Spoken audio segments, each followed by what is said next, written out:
बस एक छोटी सी गलती, एक छोटा सा फॉर्म और आपकी पूरी ग्रीन कार्ड की फाइल रिजेक्ट हो सकती है। जी हाँ, आपने बिल्कुल ठीक सुना है। USCIS ने चुपचाप एक ऐसा रूल बना दिया है, एक ऐसा नियम बदल दिया है जो हजारों लोगों के ग्रीन कार्ड प्रोसेस को रोक सकता है। आपने चाहे मेडिकल भी क्यों ना करवा लिया हो, लेकिन फिर भी अब वो काफी नहीं है। 11 जून 2025 से जो नया नियम आया है, अगर वो आपको नहीं पता है तो आपकी फाइल सीधे सीधे रिजेक्ट हो सकती है और आपको दोबारा सारी चीजें शुरू करनी पड़ सकती है। तो हम आपको इस वीडियो में सारी जानकारी देंगे, बताएंगे कि नया नियम क्या है, नियम में बदलाव क्या हुआ है और आपको किन बातों का ध्यान रखना है। नमस्कार, मेरा नाम है नेहा उपाध्याय और आप देखना शुरू कर चुके हैं NBT Tech Ed। अब देखिए, 11 जून 2025 से USCIS ने एक नया नियम लागू कर दिया है। पहले क्या होता था कि USCIS का एक सिंपल सा नियम था। नियम ये कि अगर आपने एक बार मेडिकल टेस्ट करवा लिया और फॉर्म I-693 को सर्टिफाइड सिविल सर्जन से सही तरीके से भरवाया और साइन करवा लिया तो वो फॉर्म हमेशा के लिए वैलिड माना जाता था।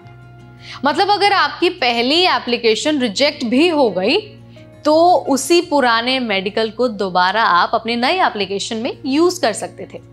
2024 में जो रूल आया था उसमें यही कहा गया था, बस फॉर्म सही तरीके से भरा होना चाहिए, ये इंपॉर्टेंट था। लेकिन अब यानी कि जून 11, 2025 से USCIS ने ये जो पुरानी पॉलिसी है वो हटा दी है। अब जरा ये समझिए कि नया रूल क्या है। तो देखिए, नया रूल कहता है कि अगर आपकी ग्रीन कार्ड एप्लीकेशन विड्रॉ हो जाती है या फिर डिनाई होती है तो उसके साथ जमा किया गया मेडिकल फॉर्म यानी कि फॉर्म I-693 भी अब वैलिड नहीं रहने वाला है। यानी हर नई एप्लीकेशन के साथ आपको नया मेडिकल टेस्ट करवाना पड़ेगा। पुराना मेडिकल फॉर्म चाहे नया ही क्यों ना हो, दोबारा आप उसका इस्तेमाल नहीं कर सकते हैं। ये रूल सिर्फ नई फाइलों पर ही नहीं बल्कि उन फाइलों पर भी लागू होगा जो 11 जून 2025 के बाद अभी भी पेंडिंग है। अब जरा सोचिए कि आखिर ऐसा रूल क्यों बदला गया है। तो देखिए, USCIS ने एकदम साफ कह दिया है कि जो पुराना नियम था अप्रैल 2024 वाला, वो बहुत ज्यादा फ्लेक्सिबल था, बहुत ज्यादा लचीला था। उससे क्या हो रहा था कि जो पब्लिक हेल्थ है उसको खतरा हो सकता था। मेडिकल फॉर्म अगर बहुत पुराना हो जाए तो उससे किसी एप्लीकेंट की नई हेल्थ कंडीशन के बारे में पता नहीं चलता है। क्या पता किसी को TB हो जाए या फिर कोई कम्युनिकेबल डिजीज हो जाए। इसीलिए अब हर बार फ्रेश मेडिकल एग्जाम देना जरूरी है ताकि जो लोग अमेरिका आ रहे हैं, जो अमेरिका आने वाले हैं, उस व्यक्ति की जो हेल्थ अपडेट है वो और ज्यादा क्लियर हो। लेकिन अब ये सवाल उठता है कि ऐसे वक्त में जब इस तरह का नया नियम आया है तो आपको क्या करना चाहिए।